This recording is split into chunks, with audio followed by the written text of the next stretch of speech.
For years, Sean Diddy Combs moved like someone untouchable. Power, money, fame, connections, all of it worked like a shield around him, but that shield is cracking fast.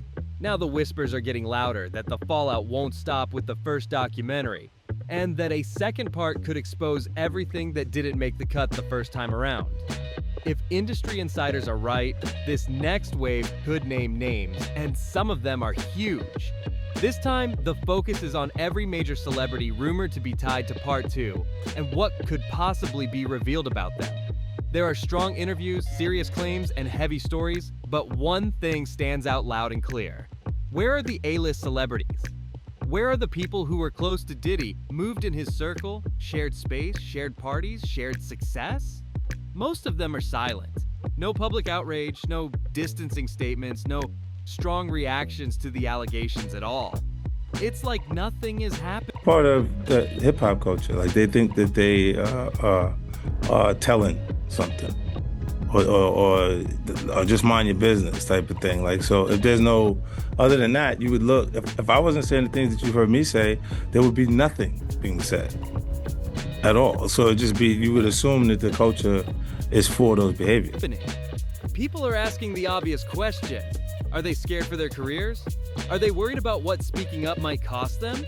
Because when Harvey Weinstein went down, people rushed to speak, rushed to condemn, rushed to tell their stories. So why does it feel like everyone is afraid to say anything now? Some say it's part of hip-hop culture. The idea of mind your business, don't speak on what doesn't involve you, don't rock the boat. But that silence sends a message. If nobody speaks up, it looks like the behavior is being accepted or ignored. And if certain people hadn't already started talking, it feels like nothing would be said at all. One of the first A-listers being talked about is Snoop Dogg, a name that keeps coming up in discussions pushed heavily by 50 Cent. Snoop and Diddy have known each other for decades. They worked together, partied together, and ran in the same elite circles. Their connection was never a secret. You've seen them joking around, talking sports, laughing it up, saying things like, yeah, we don't like Boston, man, and calling themselves the good luck charm. All smiles, all vibes, all public. But when past accusations tied to Snoop resurfaced, nothing happened. No major investigations, no real consequences. Life just kept moving forward like usual. People brought it up back in 2020, and anyone who mentioned it got dragged, mocked, and shut down fast. The response was basically, that can't be true. End of discussion. Then more claims resurfaced recently, and again, the reaction was silence or distraction. People were more focused on halftime shows, appearances, and performances. Critics started asking how public figures get erased for far less, yet others remain protected. That kind of protection doesn't come from nowhere. It comes from influence. According to allegations made by Ali Carter, certain names were mentioned as early as 2020 in connection with serious misconduct. At the time, she was publicly dismissed and attacked, while her claims were brushed off completely. Ali Carter has continued speaking out for years, saying everything is connected, even when no one wanted to listen. She claimed that powerful people operated in hidden ways, using secrecy and access to protect themselves. There have also been long-standing rumors about underground tunnels linked to famous properties, including locations tied to elite parties. The Playboy Mansion, for example, has documented underground... Hey, dog, what about the Lakers? That's what we do agree on. Yeah. They don't like Boston, man. That's the one thing about us, man. We don't like Boston, man. That's what we gonna go to the game and bring this thing on home. You know, we the good luck charm. Yes, sir. Connect the dots. That's right. We see y'all. Yeah, that's right. Game 7. That's what's up.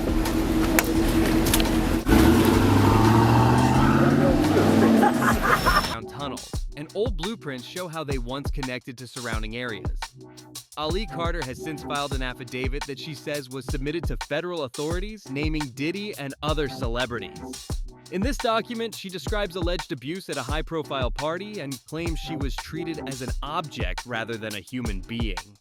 The document lists several well-known names, which has raised serious questions online.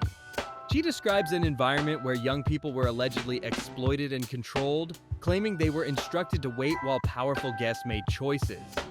The descriptions are disturbing, and while details must be handled carefully, the core accusation is about systematic abuse, silence, and power being used to avoid accountability.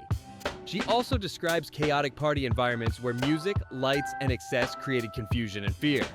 These claims have fueled outrage, especially when contrasted with how little public reaction followed. Many argue that if these allegations involved anyone without fame or money, the outcome would look very different. That contrast is what keeps people talking. Other public figures have been removed from platforms or careers for far less, yet some names seem untouchable. Critics say that level of protection isn't about truth, it's about status. Gene made it clear this wasn't recent gossip. He said it happened years ago, but only surfaced publicly much later. The story involved massive cleanup costs, damaged property, and shocked staff. Whether or not investigations followed, the details alone fueled serious concern. This isn't the only rumor tied to Meek Mill. Insiders like Jaguar Wright that Snoop Dogg, not again, mentioned him in December of 2020, but everybody beat the hell out of me. Screw you, that can't be true. What the hell do I know, right? And then recently it just came out again that Snoop Dogg got accused of actually trafficking children. And what did everybody do? Ooh, Snoop Dogg is at the halftime. I'm going to the halftime. But we canceled Dr. Seuss. And Jemima. And nobody mad. Nobody. Super Bowl have this. They were dripping down from the letters. The LVI. I know, but that's fine. That's fine. Let's go to the game. Make some hot wings. It's fine. It'll pass. It'll pass, right? It's a phase. It's just a phase. But oh no, tell somebody that plastic straws are coming back and throw a fit. Have claimed Meek wasn't just around these environments, but deeply affected by them. She suggested that whatever he experienced changed him as a person, reshaping who he was and how he moved afterward. Her words painted a picture of someone altered by power, pressure, and proximity. Fans noticed it too, saying Meek seemed different over time, more guarded, more tense, and more reactive to certain accusations online. That's why many believe the next documentary could send shockwaves through his public image, especially considering how much he's pushed back against rumors in the past. Then there's Jay-Z, and this is where things get extremely messy. If his name truly surfaces in part 2, it could be the biggest revelation of all. The allegations tied to him are explosive, and if proven, they wouldn't just damage a career, they'd rewrite history. Some critics have openly called for investigations into his long-standing business ties with Diddy. Others claim he benefited from the same system of silence and protection. The language being used online is intense, with people saying things like, if Diddy falls, Jay-Z can't stay untouched. There are also renewed questions about Jay-Z's role at Def Jam during the early stages of Rihanna's career. People are scrutinizing how quickly her life changed after signing, the late-night meetings, and the timing of other artists being dropped as she rose. One name often mentioned is Taylor Marie, whose career stalled around the same time Rihanna's took off. Critics say the contrast deserves another look, especially with everything else coming to light. As rumors swirl, one thing is clear. Part 2 isn't just about one man anymore. It's about an entire system, the silence that protected it, and the powerful people who may finally be forced into the spotlight. People close to the situation say they're— Why do you have an issue with Snoop saying that him and Biggie was cool at the time of his death? Because it is a known fact that Snoop and Biggie did link up in Atlanta after Tupac got killed and they squashed everything. I think Little C's even confirmed that. Bruh, listen to me. Bruh, listen here. Motherfuckers think I make all this shit up, bruh. I don't make none of this shit up, say. Look at the actions. Lil C said they was in mother Cali for 2 months, right? Yeah, if I'm not mistaken, I think he did say they was in Cali for 2 months. Yeah, you right, he did say that. All right? You my man pots and pans. I come to Texas, I call you up. Yo, Art, Big Gene, I'm in Texas, bruh. Where you at? What you gonna do, Art? We gonna link up? We gonna hang up? Oh, we gonna hang out? Any good places to eat?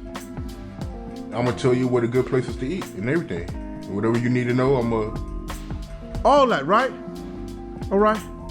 Why you gonna do that, Art? Let's keep it funky right now. Cause I'm tired of this shit, man. Let's get down to it. Why you gonna tell me that, Art? Cause you my man, pots and pans, right? Right. We gonna hook up. What picture you see with Snoop and Big while they was out there? What restaurant they went to meet up? Where did they get together and smoke? Big like to smoke, Snoop like to smoke. When did Snoop come over to the studio and smoke one L with him? Let's keep it funky, Art. Come on, man. You want this, I'm gonna give it to you. Let's keep it a buck. Big got in that studio and said, I don't know why this Snoop's calling me. I'm not telling this where I'm at. I didn't make that shit up. Do you understand me? What they say in the public, what they say on camera and film, I may be wrong of saying the shit they say behind the scenes. But I'm saying it. And I'm holding truth to it. It's from my mouth to God's ear. The nigga said, this Snoop keep calling me. There's a clear pattern in how decisions were made behind the scenes. Certain choices didn't feel random. They felt strategic, calculated, and protected by power. On top of that, there have been long-standing rumors about Jay-Z allegedly fathering children he never publicly acknowledged, including claims involving individuals who later spoke out. There are also explosive accusations tied to former relationships, including one involving Kathy White, a woman once linked romantically to Jay-Z, who died under mysterious circumstances. One of the most shocking claims floating around online goes even further, suggesting that Blue Ivy is not Beyoncé's biological child, but instead connected to Kathy White. These are serious allegations, and while unproven, they continue to circulate because of unanswered questions. Some critics have claimed Beyoncé struggled with pregnancy and used a surrogate. Others point to old footage, alleging the timing of public appearances lined up with a different pregnancy timeline. They referenced the now infamous moment when Beyoncé appeared on stage with what critics called a fake baby bump, claiming it folded as she sat down. People who push this theory say the timeline of Blue Ivy's birth closely matches when Kathy White would have allegedly been in her second trimester. They also point to how tightly controlled the hospital was during the birth. Entire floors were reportedly locked down, security was extreme, and families who had just given birth were allegedly moved out of waiting areas. Some have claimed the Carters paid over $1 million for complete privacy during the birth process. According to these rumors, the surrogate was quickly escorted out, cameras were limited, But the internet is going wild on him, saying that he was a curator and a narrator of one of the Diddy parties and got caught on tape. You hear that? Wow. I didn't hear that one. That must be one of your favorite. That must be one of your favorite comedians then. Cause you ain't hear that? That was cool. Huh? I didn't hear it. Get out of here. It was cool, but I didn't hear that one. I must have missed it, man. I think I caught most of them. I think he almost fell in the tub with one of the girls. Diddy had some girls in the tub, a tub of baby oil or something like that, and he almost fell in the tub. I went to a party before, and You Can't Handle the Truth and King Kong Ain't Got Nothing on Me was at one of those parties. I was bodyguarding one of the girls. So what I'm saying is that it's rampant, and this was years ago. This was over 20 years ago. Staff were restricted from speaking. Again, none of this has been proven, but the secrecy is what keeps the theories alive. Questions continue to swirl. Why were cameras allegedly turned off? Why was the security response compared to that of a head of state? And why has no one directly addressed the rumors in detail? Gene Deal has also spoken out, claiming that Biggie became suspicious of Snoop before his death. He questioned public narratives that suggested everything was cool between them. Gene challenged those stories directly, saying behind-the-scenes behavior didn't match what was said on camera.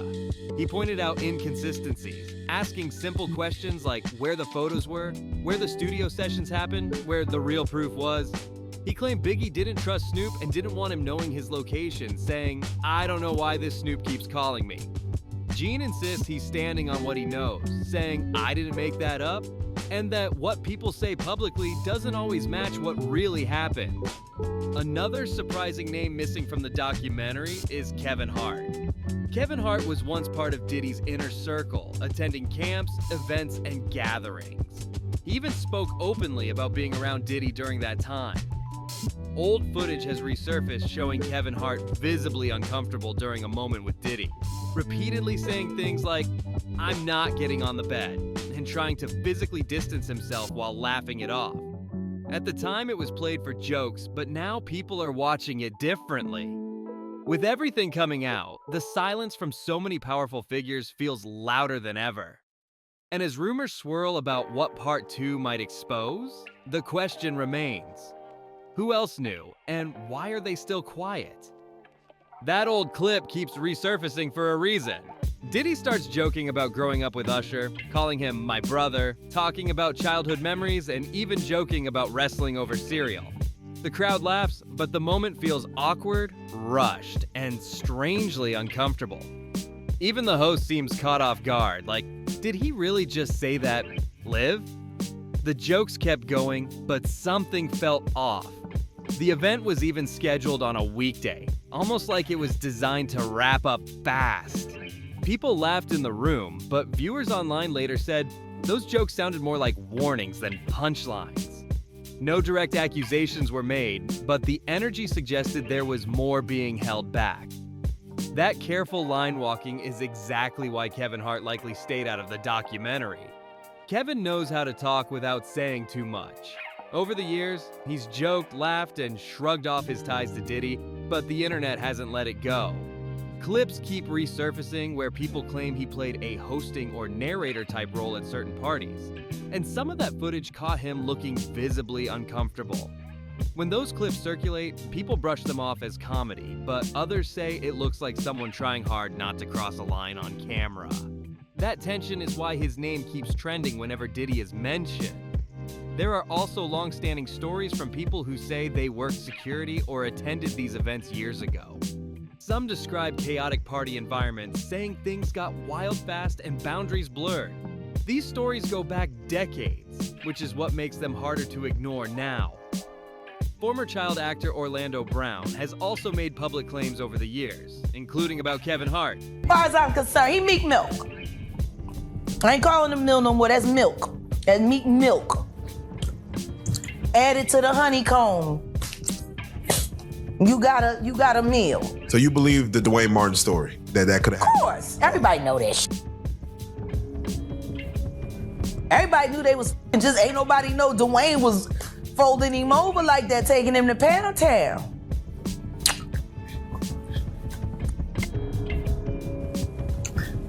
And all these black running around marrying these, sitting there convincing other women to go chase a fag. Go get you. Yeah. Look at my it, isn't he? Can you imagine if he's told the truth about their relationships? I want you to meet my husband. He a fag. Would you like to come over?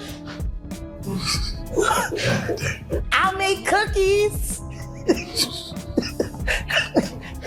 Now, Jack, you know... That's what these is doing. Hey, young man, come on over. My husband just wants to touch you for a little while on camera. I promise you, you won't feel a thing. Sniff this. Okay. So, Jack, Really? You stand on red carpets with and you sell an image of lies. Then you influence the public and ask the public to covet and want your life. Who wants that? Who jealous of that? Bunch of whack too afraid to find a real man and real love. Many people dismiss him, and some of his statements sound extreme. But even unproven claims add pressure when the same names keep popping up again and again. Patterns matter. Online debates exploded again after jokes and commentary from comedians were reinterpreted under a new lens. Some say certain roles and performances now look different in hindsight. Whether meant as satire or shock humor, critics argue those choices help normalize uncomfortable dynamics. Another name tied closely to Diddy is Meek Mill, and it's no surprise he's rumored to appear in part 2 of the documentary. Their relationship has been discussed for years, and some of the allegations surrounding their parties are disturbing. According to Gene Deal, one event thrown in Meek Mill's honor allegedly ended with property damage so severe it raised red flags. He claimed the mansion's owners later reported finding signs of extreme behavior that required extensive cleanup. These claims didn't come from internet rumors, but from people connected to the property itself. Some commentators believe Jay-Z knows more about what happened to Kathy White than he's ever admitted. Her death occurred shortly after she was rumored to be preparing to go public with claims about their relationship. Officially, her death was ruled natural, but skeptics continue to question the circumstances. What made the first documentary feel strange to many viewers was that nearly everyone connected to Diddy faced scrutiny, except Jay-Z. When someone that powerful is completely skipped while others are examined, it raises eyebrows. Critics say it looks less like coincidence and more like influence. For years, some voices have been saying it wasn't just Diddy, but Diddy and Jay-Z operating within the same system. A system that allegedly protected itself, controlled narratives, and kept victims quiet. Jay-Z's silence since the allegations against Diddy surfaced has only intensified those suspicions. Some believe his strategy has always been to stay quiet while others take the heat. Let the noise burn out while he stays untouched. But that strategy may not work this time. Now, Sean Combs is being forced to respond, and people are asking who else may be next. Harvey Weinstein, Jeffrey Epstein, R. Kelly, and Sean Combs all moved in powerful circles where silence was currency. Critics say Jay-Z's name keeps coming up for a reason. Another A-lister almost guaranteed to appear in the next documentary is Justin Bieber, and his case is very different. Justin is widely viewed not as someone who did harm, but as someone exposed to adult environments far too young. When people hear stories about Usher couldn't get pregnant. Not naturally, not normally. What I do know is this. When Beyonce got on that stage with that fake baby bump. Oh, yeah. It was lined up with the same timing of where Kathy White would have been in her second trimester. And when we all watched her get on TV with that fake pregnancy belly that folded over. Yep. She sat down. The timeline of when she delivered Blue Ivy lines up almost perfect with the timeline of when Kathy White would have delivered. Wow. We all know that Blue Ivy came from a surrogate. Yep. They shut that hospital down like a president had just been.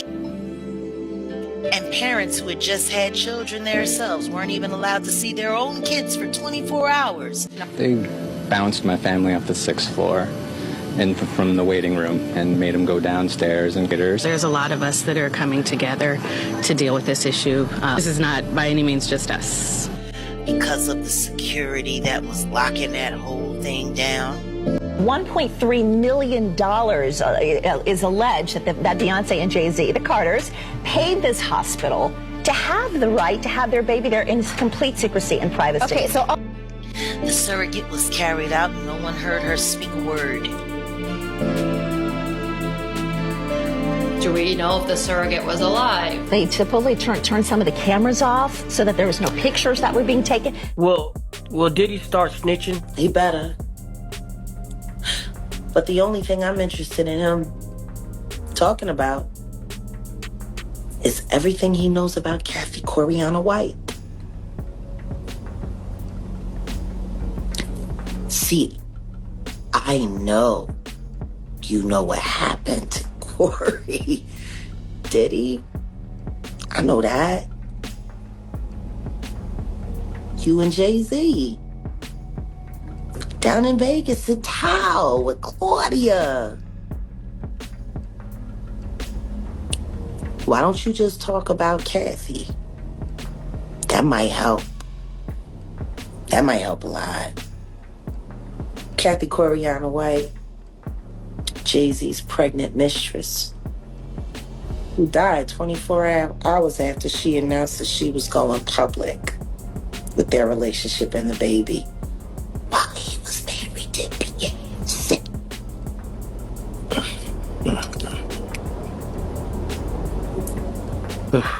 Was it an aneurysm, Diddy?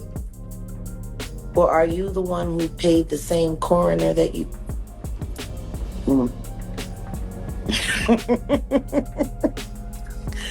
Oh, Diddy, you should talk. Growing up around Diddy and joke-filled comments about childhood closeness, it changes how those stories are heard today. Add Justin Bieber into the picture, and the tone shifts completely. Old interviews show Justin appearing anxious, withdrawn, and uncomfortable when discussing certain experiences. In one interview, he became emotional talking about wanting to protect Billie Eilish, saying he just wanted to keep her safe. Viewers felt that reaction came from someone who had seen too much too soon. Similar concerns were raised about Millie Bobby Brown's early exposure to adult industry figures, fueling broader conversations about young stars and unchecked access. Now, when you hear that Usher was wrestling with Diddy in the morning time over cereal, make it make sense. It makes you think a little different. So.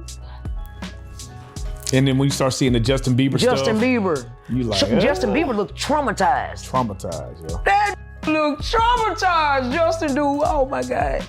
Yo, I wonder what did Diddy do to them? Because Diddy just called Fat Joe.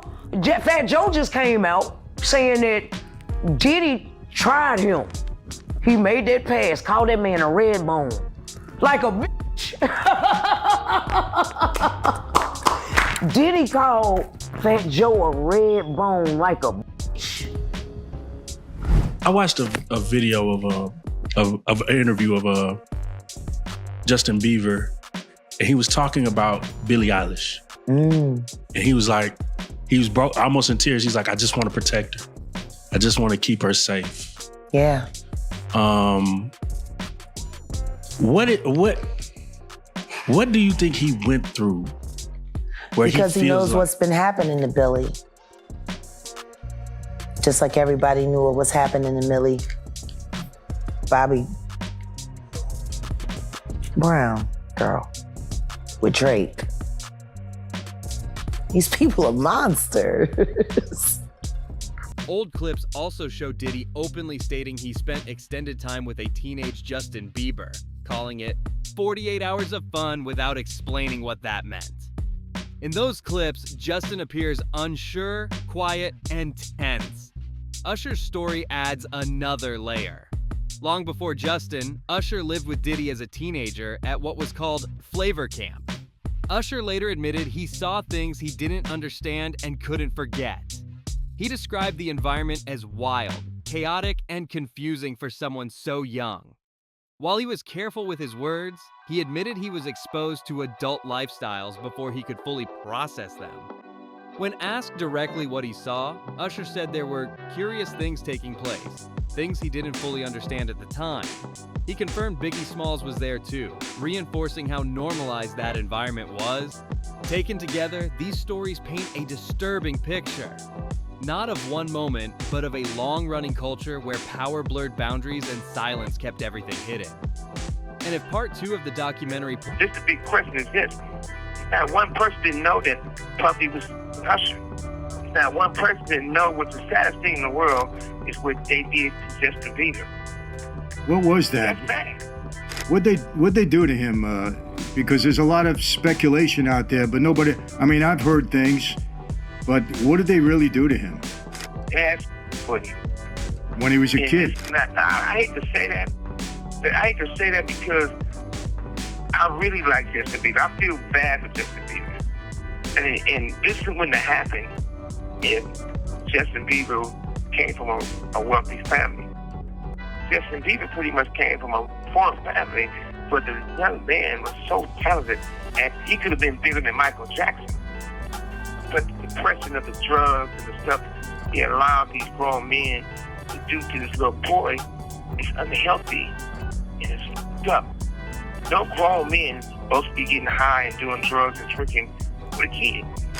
Hey, Suge, you know, yeah, Justin Bieber has been getting this out in different ways. You know, you could see it in his music and just what he's been trying to say without saying it. So, I mean, I think everybody knows what you just stated to be true. I mean, you had grown men would take Justin Bieber. A grown man take Justin Bieber when he was young to a vacation, a romantic vacation, showing pictures on the Instagram with no women, nobody else but a grown, successful man and this little kid. And even if you and I was going on vacation together, and regardless if wise, mad or not, it's definitely not going to be in me and you. It's going to be mad because we're going to have some. Oh, I'm not going to be sitting on a romantic island, just you and me. Hell you no. know what I mean? Hell no. I'd rather take the chance of my girl saying, hey, you know, you out there having parties and all, you right. She damn sure ain't going to say this, you and I on a romantic island, that's up. Hell So no. they took Justin Bieber, and then still, not only is it bad look, it's sad. Yeah. But the worst part about it is, everybody said what was done to Usher, and they done to Justin Bieber. And the thing with Usher spent the night and him and Puppy being in the same bed to do an album. They never did one song they put out at that time. On top of that, when I met Usher, I came on one time, I'm speaking to the guy because he got good songs. That's out of respect. Like a young black man. This dude rolled his eyes at me. And so there was somebody came over and came and said, Suge, you know, don't have one of your guys do nothing to him. He a good young man, but him and Puffy got a thing. He had a thing. He said, he gave me a look like, you know. And I thought about it. The way he rolled his eyes at me, it wasn't like somebody homie rolled it. It was like I beat up somebody's man. Like I beat his, you know, he the bitch. Like somebody to roll their eyes, like you beat my boyfriend up. Pulls on these threads. The fallout could be massive. Names keep coming up again and again. Lil' Kim, Craig Mack, Faith Evans, Mary J. Blige. All these artists were around during that era, moving through the same rooms, the same studios, the same parties. People now ask the uncomfortable question. Did anyone really not know what was happening, or did they just choose not to look? Usher once described that time as having a good time, staying up late, being around adults nonstop. He joked about not doing chores, having spending money, living a wild lifestyle. At the time, it sounded like success. Looking back now, it sounds like a lot for someone so young. When asked years later if he would ever send his own child to something like Puffy Camp, Usher's answer was clear. No, without hesitation. That alone says a lot. Later in life, Usher introduced Justin Bieber to Diddy, a decision many people now question deeply. Some believe it wasn't accidental, but something that had been building for a long time. Diddy had already shown interest in Bieber, but earlier attempts to get close were reportedly blocked by management. Things changed once Usher became more involved in Justin's career. Temporary guardianship was granted, and suddenly Diddy had access for a short window of time. Critics point out that this happened even after concerns had already been raised. People now ask how that decision could be justified. If someone knew the environment was unsafe, why bring... And I think he's got concerns. Now, he's a powerful guy, no question about it. But did you ever hear anything about him? Puffy and Clyde, according to Puffy and everybody else, they've been lovers. Shit, Clyde know Ray J, Clyde know Puffy, Clyde know everybody. Mm-hmm. Clyde's that type of guy. And if you notice, somebody sent me a clip one time on my tablet, and Clyde, and somebody asked Clyde about Puffy. They called me, they asked me about it. He acted like he didn't know who the man was. Yeah. Like he never knew him.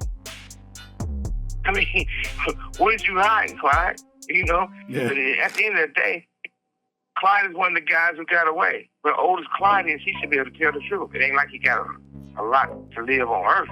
I'm quite sure he is slowly coming to a painful end, you know. But anybody is judged differently, and what I mean by that, you take the Bananas brothers. They all over the news. Anybody get out of prison, I'm fine with that. Another young artist into it. That's the question that won't go away. Some commentators say if accusations were ever made directly against Usher, it would shock the public even more. Not because of proof, but because of perception. He's always been seen as smiling, polished, safe, but critics argue that harm doesn't always come with an obvious face. They say people don't see the young boy Usher once was, sent into adult spaces too early. They don't see the hospital visits, the confusion, or the pressure. They only see the finished superstar. According to sources close to the documentary, Usher's segment was considered too dark to include. Even in a film focused on Diddy's downfall, it reportedly crossed a line. That decision alone raised more questions than answers. If rumors are true, the second part of the documentary could involve Suge Knight. Suge has hinted for years that what happened behind closed doors was far worse than what the public knows. He suggested that everyone knew something, but nobody wanted to say it out loud. The most heartbreaking part, according to some voices, is Justin Bieber. Many believe his talent was undeniable, but his background made him vulnerable. He didn't come from wealth or protection, and he was surrounded by powerful adults far too early. People say if Justin had grown up in a safer environment, his career and mental health might look very different today. The struggles, the substance issues, the emotional weight. Critics believe those didn't appear out of nowhere. Apparently, he has this man's confidence. Yeah, I'm sure that man was very confident with his in his mouth. You know what I'm saying? Clive is a whole freak. You think Clive put him on to all I know. Clive, that's what he do. Queen Clive. Long may she reign. In hell. When 50 Cent... Don't nobody want to talk about why R. Kelly's bus was parked in Clive Davis's driveway, why his tour bus was parked in Clive Davis's driveway at the house where the shit went down between Chris and Rihanna. Don't nobody want to talk about why it was filled with video girls who were being... And he was never questioned by Me Too. Why ain't nobody from Me Too saying anything? They had so much to say about Harvey Weinstein, who's now all his charges is being dropped. So much for their investigation. Guess it was a little paper thing. I don't know. These bitches was mad talkative. They was on the news every goddamn day. And then they brought that witch, Rose McGowan, fresh off a breakup with Marilyn Manson, feeling low, gave her a cause. You like the shit you did with Harvey Weinstein, bitch. Don't front. That's real rad. Nowhere. Old interviews show Justin expressing pain without directly naming it. He speaks about protection, about wanting to keep younger artists safe, about things he wishes someone had done for him. Fans believe his music reflects that trauma without spelling it out. There are also old images that raised eyebrows. Grown men vacationing alone with a very young artist, no family, no peers, no buffer. Even if nothing illegal happened, critics argue it was a terrible look and deeply inappropriate. The comparisons don't stop there. People say what happened to Usher happened again with Justin. Different generation, same pattern. Exposure, access, silence. Stories have circulated for years about Usher sharing living spaces with Diddy while working on music. Despite the time spent together, very little was ever released. People now question why. One person recalled meeting Usher and sensing something was off. Not hostility, but discomfort. A look that didn't feel like rivalry, but something deeper, something personal. At the time, it meant nothing. Now it means everything. Usher is now a legend with children of his own. Dragging him back into this story would reopen wounds he spent years trying to heal. Leaving him out of the documentary appears to have been a deliberate choice. And then there's the most powerful name of all, Clive Davis. Many people don't realize just how influential Clive Davis is. He's not just connected to Diddy, he's above him, a kingmaker. The architect behind some of the biggest careers in music history. Whitney Houston, Alicia Keys, decades of power, decades of control. Diddy didn't build his empire alone. Critics say he learned how the system works from people like Clive. How to move quietly, how to control narratives, how to operate without getting touched. Clive has rarely been questioned publicly. When asked about Diddy in past interviews, he's brushed it off, acting distant, almost unfamiliar. That silence speaks volumes to critics. Including Clive Davis in the documentary would have changed everything. Streaming platforms, record labels, media corporations, all of them have ties to him. Exposing Clive wouldn't hurt one man, it would threaten the entire structure. Investigative journalist Whitney Webb has made shocking claims about Clive's past. Allegations involving illegal pay-for-play practices, industry manipulation, and connections to organized crime have followed him for decades. According to those claims, powerful executives avoided deeper investigations to protect corporations from scandal. People say Clive didn't just survive the system, he shaped it. Some former insiders have even alleged that Clive mentored Diddy in using power, not responsibly, but strategically, teaching him how to control people, silence opposition, and stay protected. Jaguar Wright has repeatedly tried to connect these dots publicly. She claims Clive had full confidence in Diddy and knew exactly what he was doing. Whether true or not, her words have fueled massive debate. People now ask why certain figures were targeted during the Me Too movement, while others were never questioned at all. Why some names disappeared overnight, while others were never mentioned. As more names are rumored to appear in part 2, the story grows bigger than one man, bigger than one scandal. The real question now is simple. Who else will finally be named? And how much of the industry will be forced into the light? And if 50 Cent really starts talking, this might only be the beginning. Drop the next instruction or revision request whenever you're ready.